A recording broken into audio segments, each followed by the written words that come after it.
Nabuksan na natin idol, mga kalikot. Hindi natin napalabas yung H59 at H57. Hirap naman na antayin natin. Makikita nyo, sobrang dumi, mga kalikot. Halos hindi pa naman lumubo yan, mga kalikot. Pero sinyalis yan na na-overheat. And then, capacitor na yan, sinyalis na na-overheat. May regulator section. At dito rin sa kanyang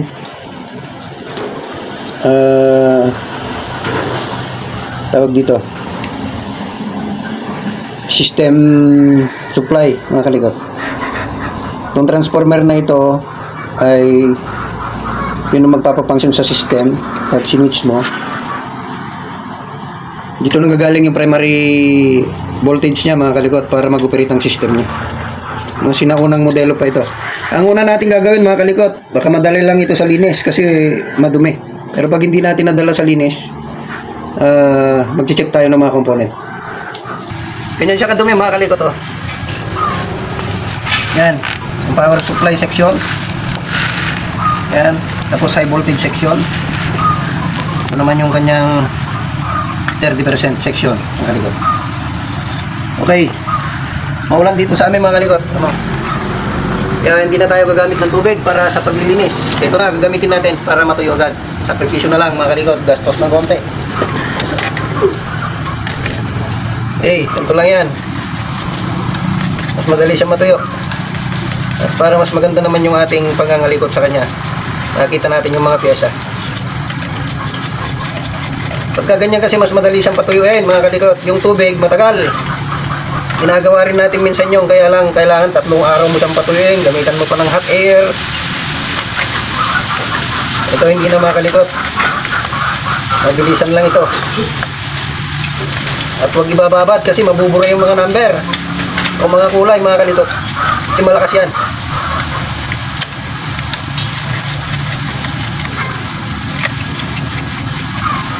Hindi ko pinopromote to, mga kalikot, ha. Hindi ko pinopromote. Napakita ko lang para sa mga kapwa ko newbie na gustong mabilisan sa paglilinis o pagtanggal ng umido at dumi. Yan ang ginagamit ko. Sakripisyo lang. Ganyan talagang technician, mga kalikot. Kailangan hanapin natin kung ano yung mas mabilis na paraan para hindi sayang yung oras natin. Marami din tayo kasing hinaharap na ibang trabaho. Hindi lang yung pagkukumpuni, mga kalikot. Kailangan din natin kumain. Punta sa palayan, di ba? Yung mga alaga pa natin, mga kalikot. Kaya kung may mga paraan para makasave tayo ng oras sa pangalikot, ay yun ang ginagawa natin, mga kakalikot. Alright, sa may flyback na lang.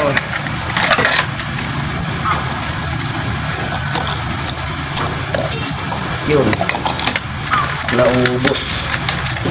Okay, isa pa, mga kalikot.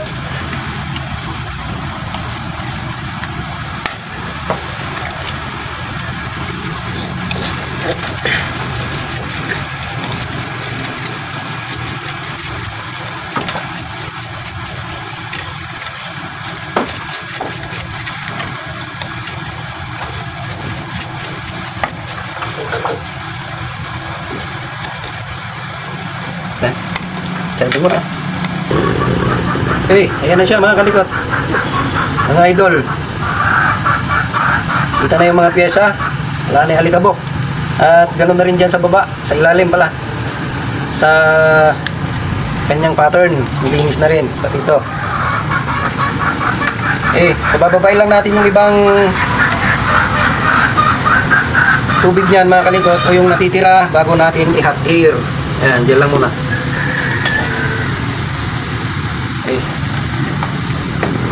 At magpo-proceed naman tayo sa iba pang trabaho, mga kalikot. Right, mga idol, ito natuyo na at malinis na siya. Kita na yung parts niya, mga kalikot.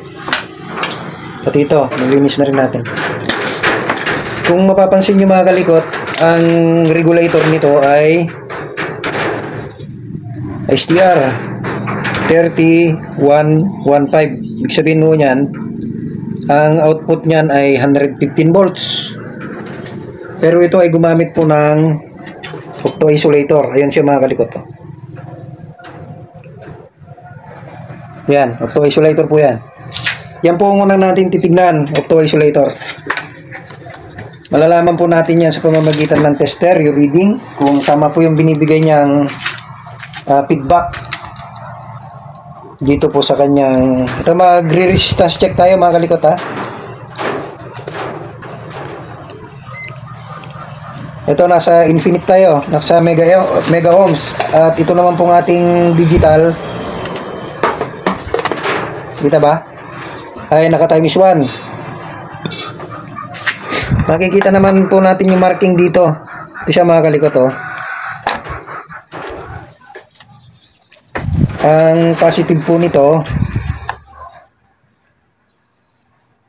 ay may reading. Ito.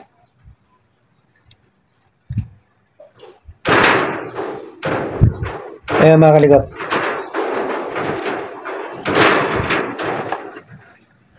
Ang negative naman ay walang reading. Tignan natin kung ilan ang kanyang ibinabato.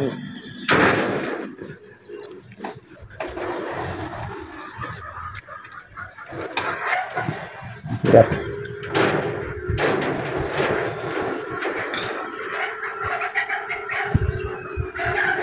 Ayun, nasa 26 siya mga kalikot. 27. Okay naman yan.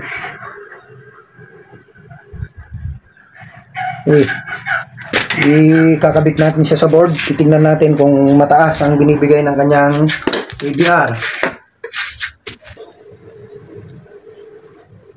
Alright. Naisalpak natin siya mga kalikot dito sa may tube. Kapit na natin yung ibang mga wire. At naisaksak na rin natin. Mag-test po tayo sa kanyang power supply. Kung ilang volt po lumalabas. Sa may filter capacitor, meron siyang baliktad. Meron siyang 140. Kita ba? Tester? Base sa tiningnan natin kaninang number ng kanyang ABR mga kalikot, STR 3115. 150 ng output. Ayan, 150 naman mga kalikot. Masok dito, ayan, oh, 115.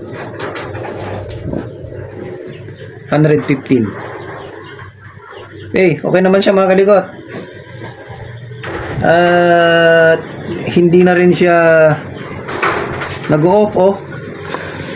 Parang dumilang yan naman yata naging problema mga kalikot, umido. At may nag-loose doon, yan sa kabila na yan. Hinangin lang natin yan. Testingin natin siya mga kalikot. Kung hindi na magkakaganon, ay solve na yung ating pangalikot sa pamamagitan lang ng paglilinis sa kanya ng paint lacquer thinner o kaya epoxy reducer. Balikan natin. Alright mga idol, mga kalikot. Na-test na po natin kanina yan habang naka-open. Nilagay na natin yung talagang kanyang transformer mga kalikot. Hindi naman siya nag-protect ulit.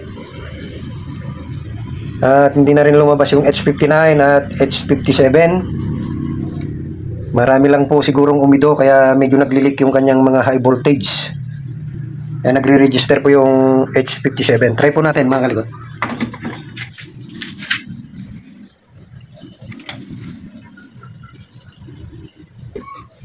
Yun, nag-oscillate na siya. At yan mga kalikot, i-test na lang natin, lagyan lang natin siya ng video. Yun.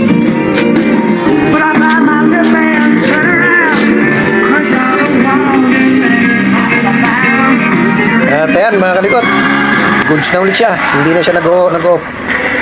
Yung gumaganyan sa may salamin mga kalikot, dahil lang yan sa camera ng ating cellphone. Medyo mahina po ang pixel ng ating cellphone. Okay, dyan po muli mga kalikot. Isa yon sa paraan para matanggal pala ang H59 at H57 sa CRT TV mga kalikot. Linisin lang yung kanyang mismong board at kailangang malinis na malinis, lalo na dun sa mga high voltage niya mga kalikot. Ganyan mga kalikot, salamat po sa inyong pagsubaybay at subscribe mga kalikot. At At hit na rin yung notification bell para ma-update kayo sa mga susunod po nating mga video. Maraming salamat po.